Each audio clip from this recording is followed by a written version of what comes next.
We are pleased to welcome you to Anandavana, the garden of happiness.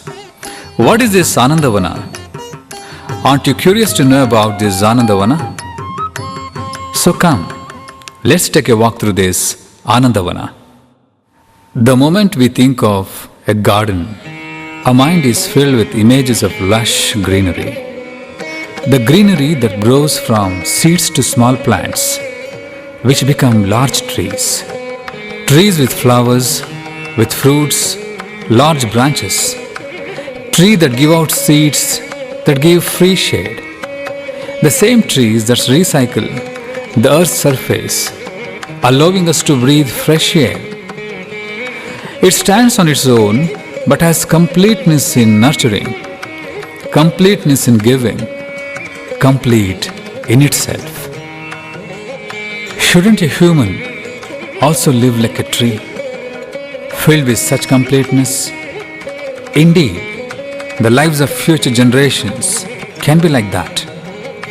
It would be nice if we all come together to create the possibility of such living. A child's mind is like a seed. Cultural and spiritual values on one hand, and a strong modern education on the other are like water and manure for them. One gives them strong roots and the other protects them from harmful influences. Only when we give both these to our children will they stand tall and strong on their own and provide shade to nurture more trees. Such happy trees make for Anandavana. It is a society's responsibility to develop this Anandavana. We are here in front of you like farmers committed to water and manure the saplings. As all you know, pūrṇapramati is an endeavor in that direction in the field of education. We have many such children, seeds with us now. We need a fertile land for these seeds to sprout, and as they grow, they need a large space to spread out. And to cultivate that space, we need more water and more plows. That should come from the society. As you may be knowing, pūrṇapramati integrates the charm of the tradition with modern education. Modern education set to the tune of ancients. This is a foundation of teaching of not just academics, but for that of Indian arts, an analytical mindset on human values and social responsibility as well.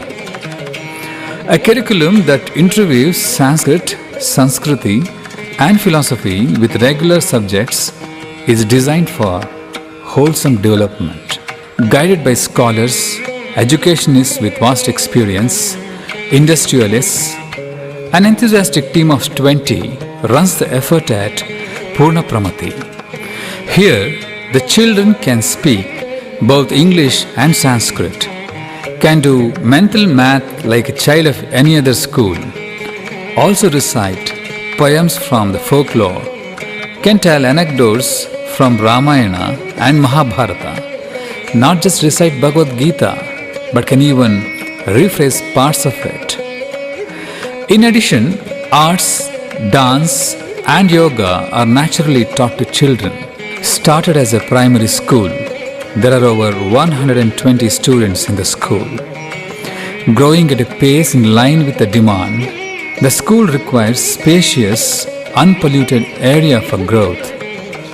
The space that will be filled with greenery, a Gurukula-like environment with buildings to teach games and subjects, auditoriums, residential hostels, a spacious playground, a meditation center, all filled with tender children whose thought and strength have to be grown in their own way. To build this dream, nay, a necessity for a better future, we need large fertile space.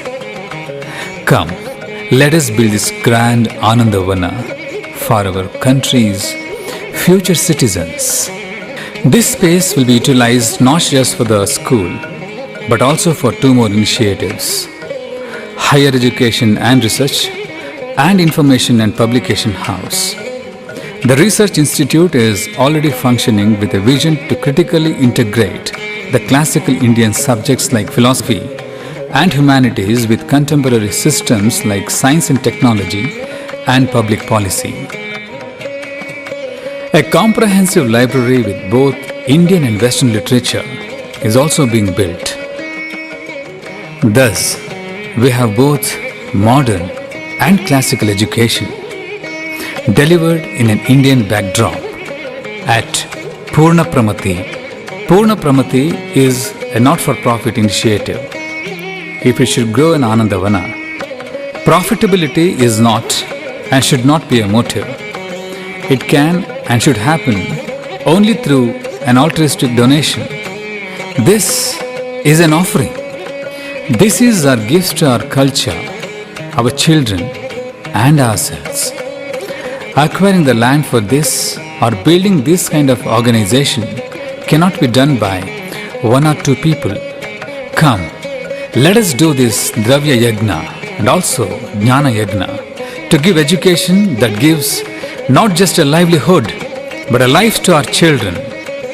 Let us build this Anandavana for our country.